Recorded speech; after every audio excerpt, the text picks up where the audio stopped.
Welcome to While You're Reading, the podcast that unpacks the hype behind everything from book talk obsessions to Booker Prize winners. Hello, Ellen. Hello, Ellie. We are breaking our usual habit of looking at fiction books today with our first non-fiction. Very nice Thank indeed. you. We are doing Atomic Habits by James Clear.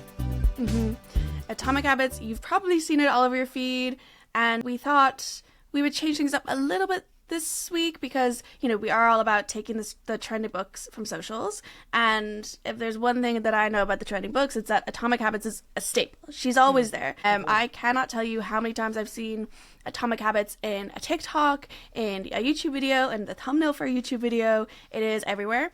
And so when we were mapping out the season, we were like, oh, wouldn't it be interesting to do a nonfiction book? And the only one that seemed like the perfect choice was Atomic Habits. Atomic Habits is a self-help book. It's written by James Clear, who is described as being a world-renowned habits expert, whatever that means. The front cover says, "Tiny changes, remarkable results." And it's about the tiny habits or routines that form up your day. They will form up your life. He offers advice on how to implement good habits and break bad ones. Whether or not that advice is good is to be discussed. You have some thoughts about this, I can tell. I do. Yes. Your face has subtitles, as my dad would say, so... Oh, I like that. I can see your opinion straight away. Yeah. I'm trying to be diplomatic. I didn't like this book. But the kind of core of the book, James Clear breaks down habits, whatever that may entail. It could be smoking, it could be heroin addiction, or scrolling on social media, any and all. And he breaks it down into 4 kind of stages of habit formation, which is to implement a good habit, you have to make it obvious, make it attractive, make it easy, and make it satisfying. And then if you want to break a bad habit, you do the inverse. It's a book that's about 250 pages long, with a lot of blank pages. Yeah. Or pages with like one word on them, and then a lot of diagrams taking up like half a page. They really bulked it up because I listened to it and you read it, and I kind of listened to it. It's 4 hours long, the audio program, but then you showed me your book and I was like, that's chunky for a 4-hour audiobook. There's also like notes at the end, quote unquote. I see. So there's added information. I mean, I missed out on these diagrams, sadly, or not so sadly, as the case may be. But I listened to the audio, and it's narrated by James Clear himself, and it was interesting. I listened to it in the car, actually, which I found, I'm not going to say enjoyable necessarily, but I listened to it more when I was driving than I listened to it when I was, say, cooking or I was doing stuff around the house. I did kind of pay slightly. Not more attention, I was driving, but I did kind of focus on it more in terms of what he was saying. It was a bit like having someone in the car with me, having a conversation. I didn't find it groundbreaking. I found it quite obvious in places, I'd say, but I didn't not enjoy it. I got something from it, I should say. That's good. Well, do you think that there's anything from the book that you are going to implement into your own life? Not necessarily anything specific. It's just that idea of kind of reframing habits as things like, don't think about kind of, okay, you want to run a marathon. Think about going for a run. Or putting your trainers on. I think kind of reframing how we see our goals so that we create the habits to reach those goals is something that is easily implemented and something that I could do. It's just a case of right now, I don't have any giant goals. So, you know, if it's a case of had I not written a novel yet and I wanted to write a novel, kind of setting aside an hour a day or 15 minutes a day or whatever to write 500 words or spending some time or setting a word count, whatever it may be, I feel like, yeah, that would work. But I feel like if you read this book and you don't have an intention prior to reading it, it's not really going to help you in any kind of way because it is kind of obvious. But if you're trying to achieve something big, then actually there might be something from it. So yeah, I found it quite simple and easy to follow, but I don't necessarily know if it needs to be a book. I feel like it could have been a really good newsletter or an article, but an entire book explaining the same thing again and again did feel a bit much for me. I agree. I feel like I was like wanted to like bang my head into the wall with every new chapter because I was like, it's the same thing over and over and over again, like peppered with these like anecdotes. James Clear is known for his newsletter and his blog. I think he has 3 million newsletter subscribers, which is huge. It is, but like you can very much tell that he is a blogger. Nothing against bloggers, but I'm like when I'm reading this, I'm like, this does just feel like a series of blog posts but very much inflated. And the book is just so bloated with repetition, with anecdotes, and I just really didn't enjoy the quality of the writing either. I just felt, it was just, I was just exhausted. By the time I finally turned the page and it said conclusion, I was like, thank God. Not one you enjoyed at all. This feels like another Akatar moment, but in non-fiction. Yeah. This is intense. Wow. Yeah, I just feel like this could have been a 500-word article. It did not need to be a 250-page book, you know? But I do feel like that is the case with a lot of self-help books in general, from ones that I've either dipped my toe into or heard about or whatever. It's very much a staple of productivity YouTube. And so I'd always see people reference particularly the idea you don't rise to the level of your goals, you fall to the level of your systems or something like that. That line is always quoted. I always see it in productivity YouTube things. I always just find it's the same thing over and over again. He means by that's literally just a case of it's not the habit that you're failing at, it's not the thing you're looking to achieve that you're failing at, it's literally the fact that you just haven't put in place, okay, I'm going to get up at 6 o'clock every morning to do 2 push-ups or whatever it is. That's all he means by that. It's not even the fact that you're not doing it that means you're failing, it's the fact that you haven't put aside some time to do it, and regularly, basically. Yeah. And he says he has this kind of core thesis that you can become 1% better every day, and then he says at the end of a year you'll be 37 times better. And I was 37 better at what? At washing my face every day? At is it walking? Is it cooking? Is it what is it? Is it a language? But also it seems so made up. I'm I was how are you quantifying any of this? How are you quantifying my room being cleaner 1%? You know what I mean? I wanted to see how popular this book was, because I know it's popular. It is everywhere on TikTok. It was everywhere on YouTube. It came out in 2018 and people are still talking about it as if it was released only a couple of months ago, which is unusual, but it shows that it certainly has hit a zeitgeist in terms of say productivity and habit making.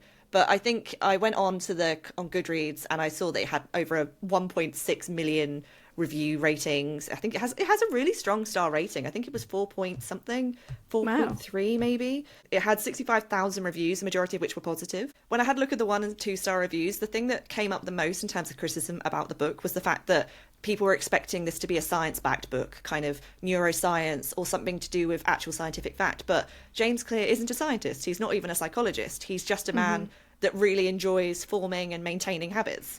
And that was the biggest criticism of the entire book, was that it was lacking in kind of fact. And I was okay with that. I think, bear in mind that I work in publishing and I've published quite a few of these books.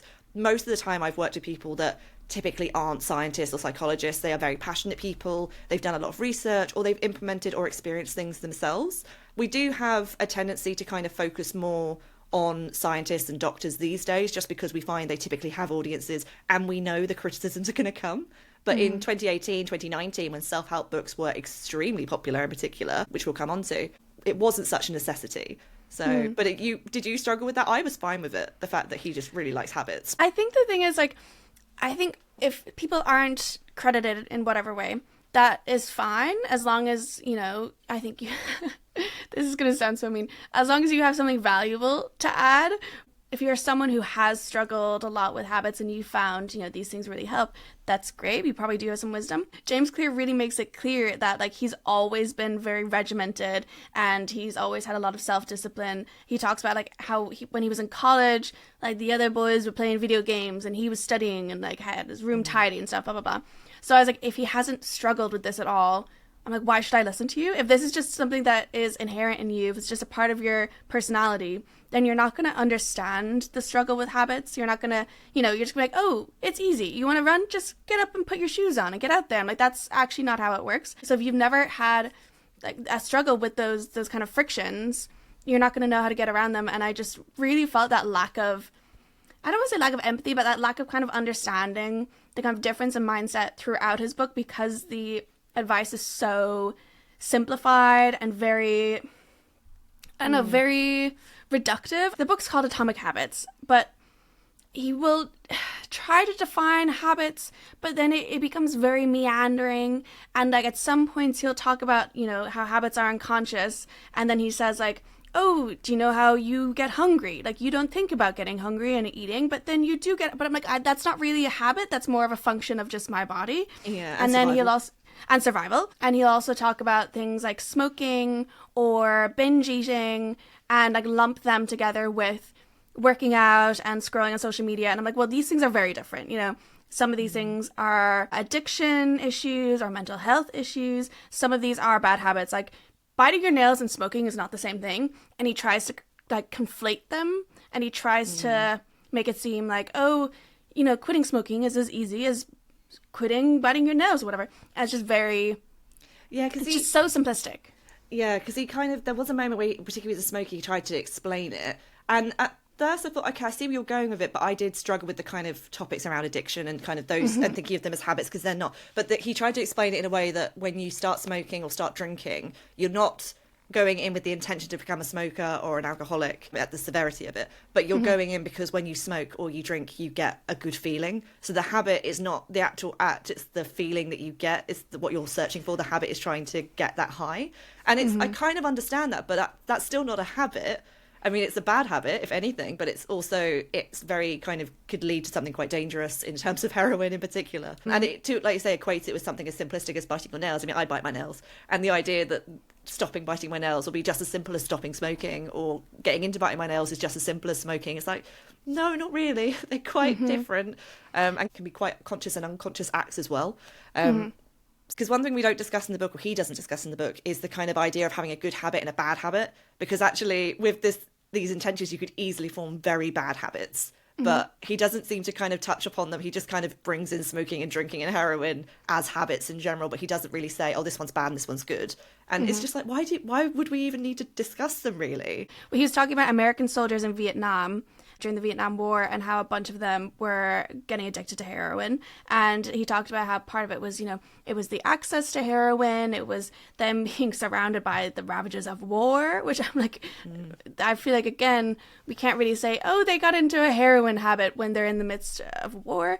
And then he was like, and then they all came home and most of them were clean and didn't relapse. But also, like, it kind of really glazes over why people get into addiction in the first place. You know, it's a disease, it's not a choice. It's not like oh, sure, I'm over in Vietnam, I'll do a bit of heroin. You know, it's like he puts all the responsibility on the individual. You know, it's like, if it's so easy to like go out and start working out, then there's no excuse for you to be fat. And he like references weight a lot, and he's like always referencing weight loss, again in very troubling terms. Like, first of all, he implies that everyone should have the goal of losing weight, and then also like he will talk about how people will binge eat, and then he's like, well, if you're binge eating, just say to yourself, I shouldn't be binge eating. And then it's like, okay, like, again, this is not just a habit. Like, these are like disorders, or their symptoms, or their behaviors that have much deeper roots, and he just completely ignores that, and it really just like ground my gears.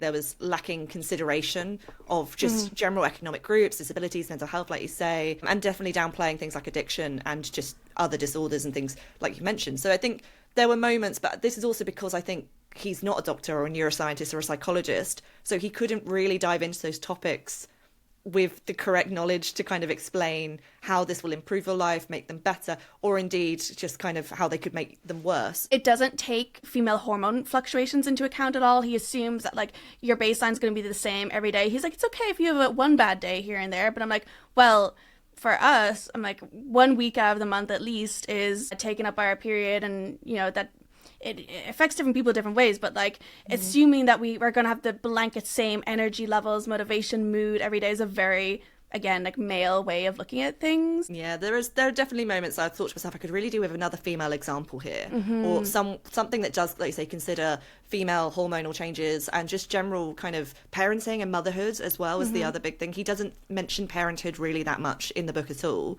and I don't know if he's a father or not, but even with regards to fathers as well as mothers, just that kind of including the fact that you may be extremely busy, you may have children who could be children also that have additional needs potentially as well, but it just kind of glazed over. It just naturally assumes you will have the time, you have the desire, and you have an aim, and therefore reading this book will help you. And to kind of bastardize what he says, I mean, a lot of the acts he's saying are incredibly simple in terms of put your trainers by the door, or leave your pencils and artwork out so the next day you pick them up and you do a bit of drawing. And it's like, okay, those stuff I could do, those stuff I could create would they turn into gigantic habits? Would I paint the next Picasso? Would I run a marathon?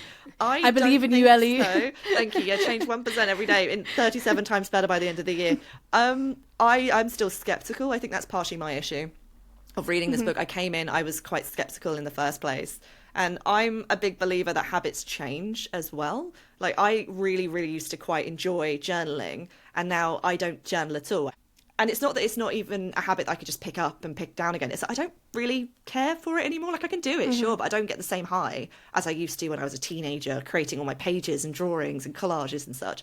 I don't get that high anymore. So he doesn't really talk about the fact that habits change and they come and go, because I don't really want to spend an entire year learning how to do a pull-up for the sake of doing a pull-up.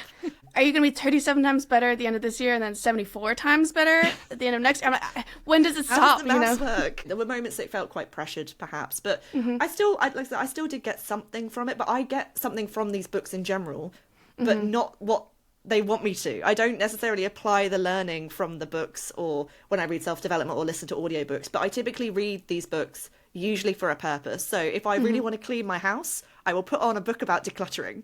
That's kind of my reason for kind of reading personal development books, but I don't know anyone that's ever read a book like Atomic Habits or anything else within this kind of realm and then said, that's it, it's changed my life, I am doing this book's instructions from here on out, and I'm never changing, I'm never wavering, because within 6 weeks' time, they're not doing it at all. There's no one I know that is doing something 6 weeks after they've read a personal development book, ever.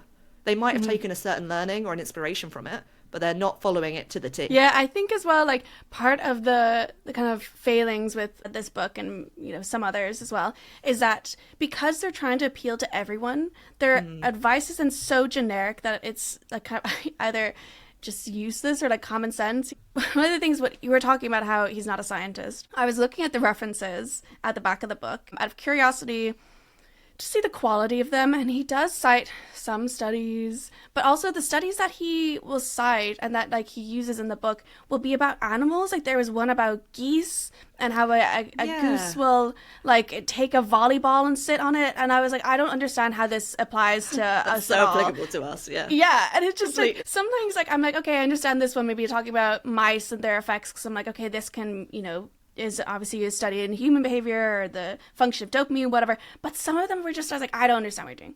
But I was looking at the references, and a lot of the references, well, he references like Wikipedia and like Britannica several times. And I'm like, this is very lazy. And or he'll just reference some blogs and stuff. But I counted up, and I could have missed a couple, but he references Twitter at least 11 times, like different tweets. I was looking at I was like, what could these tweets be? One was in the first chapter, and it was someone named Naval Ravikant tweeted, "To write a great book, you must first become the book." It's like, sure. Yeah. And then he also has 7 anecdotes from Reddit. And one of the things was like, it's obvious that he was trying to look up like anecdotes, but didn't know anyone or whatever. So he just went to Reddit, which, famously fact-checked, well-sourced Reddit, love her. No shade to Reddit, I love Reddit. For, sometimes you get the best Google results from putting Reddit after your search term. One of the things he said was, he wrote this in the book, "I once heard a story about a man in a wheelchair.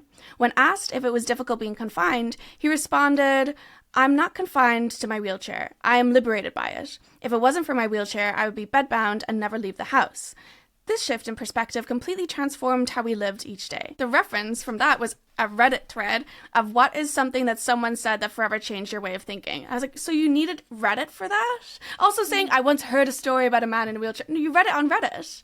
Yeah, it's interesting. I mean, I'm surprised they allowed Wikipedia and Britannica in there, because they are not sources that anyone. I mean, I remember at school we were being told by our teachers, if you quote Wikipedia, you will get an F in your GCSEs. It's like, okay, I'm still scarred for life. Just one more quote about, again, the quality of this writing, and I believe that this was James Clear because of the quality of the writing. He says, "Boiling water will soften a potato but harden an egg. You can't control whether you're a potato or an egg, but you can decide to play a game where it's better to be hard or soft." Sure. Okay. I do remember that quote, actually, because not for the reason that I think he wanted us to. It literally just made me go, oh yeah, that's a thing that happens. So in terms of why people are reading this, like why we keep seeing it, I have one theory, but I'm interested to hear your perspective from like the publishing side.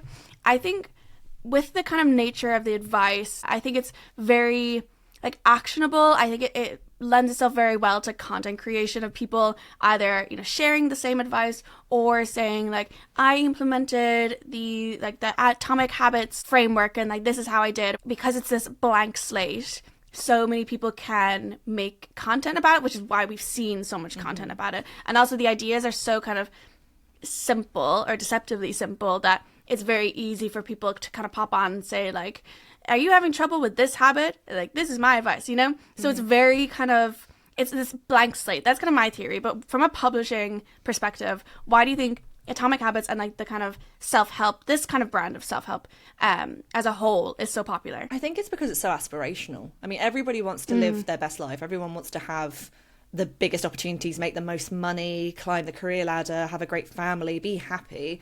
And so I think these books have always just kind of intrigued so many of those people, and it's just proven a very, very popular area. And in terms of kind of productivity, there are so many different audiences for a productivity market and for people looking to change habits or build healthy or good habits, whether it to be to do something for their health, their wellness, for their career, or whatever it may be.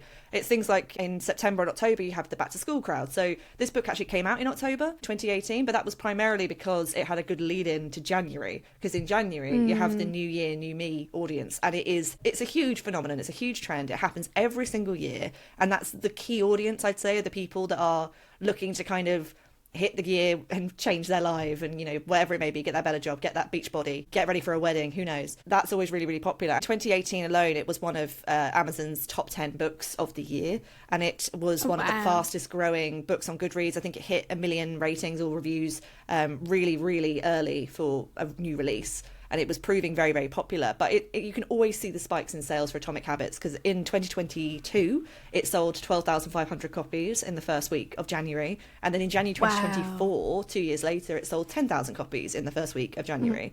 So is that in the UK? That's in the UK. That's just in the UK. But it's always in January every year. It's perennial. You know, this came out in 2018. We're in 2025, and without fail, it sells over 10,000 copies in the first week of January every single year.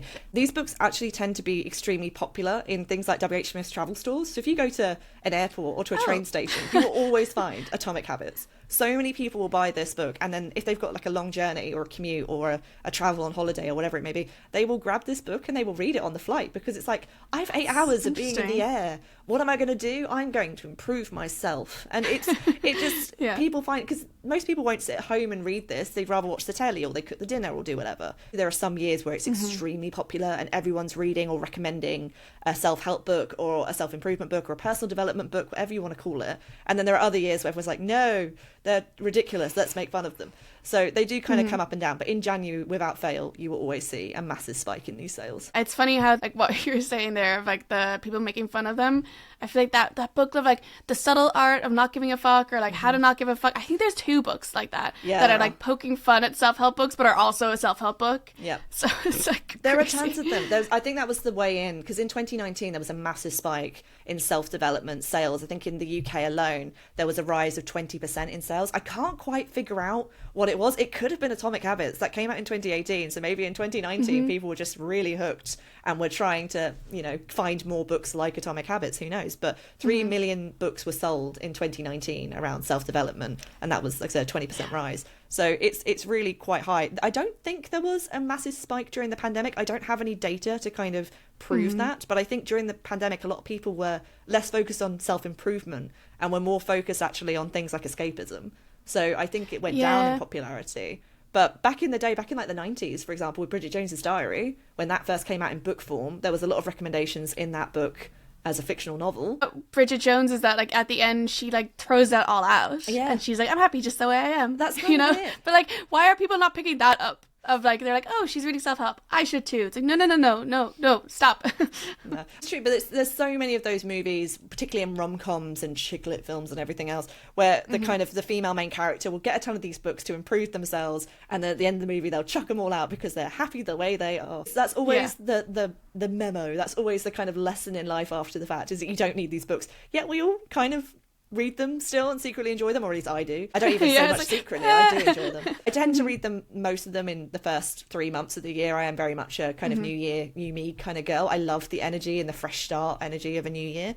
But I will also read them when I'm feel like I need to. So when I went through a redundancy, I really went into a kind of, I need advice, I need it now, and I'm going to turn to self-help books. And I read The Subtle Art of Not Giving a Fuck by Mark Manson, and I read a book about what to do when you're being made redundant. And typically, out of the two of them, which was the most helpful? The one about redundancy, funnily enough. Yeah.